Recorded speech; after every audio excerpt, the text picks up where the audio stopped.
The naming of New Mexico is a story of myth-chasing, mistaken identity, and a bit of a linguistic prequel. To understand it, we have to travel back to a time when the world was still a series of blank spaces on a Spanish map. The dream of a new empire. The year was 1563. The Spanish conquest of the Aztec Empire was already legendary. The conquistadors had seen the gold of Tenochtitlan and the power of the Mexica, the indigenous name for the Aztecs pronounced Mexica. Naturally, the Spanish were convinced there must be a second, even wealthier Mexico hidden somewhere in the vast, unexplored north. They were obsessed with the legend of the Seven Cities of Gold, a mythical place where the streets were paved with silver and the walls were encrusted with jewels.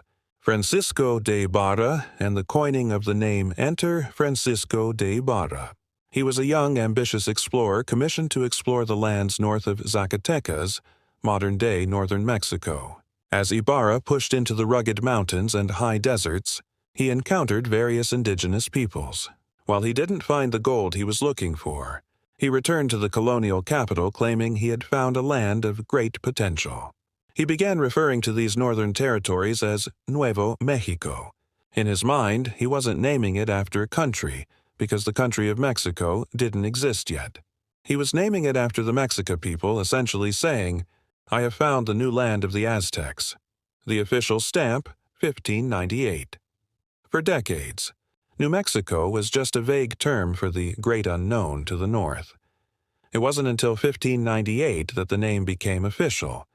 Juan de Oñate, a wealthy and controversial figure, led a massive expedition of settlers, soldiers, and livestock across the Rio Grande. He established the first Spanish capital in the region and officially named the province Santa Fe de Nuevo Mexico. At this time, the land to the south was still called New Spain. For the next 223 years, New Mexico carried its name while its southern neighbor remained a Spanish colony. The Great Name Reversal.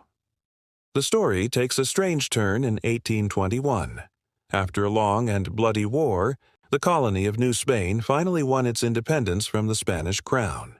Looking for a new identity rooted in their indigenous past, the leaders of the new nation chose the name Mexico, after the Mexica people and their capital city.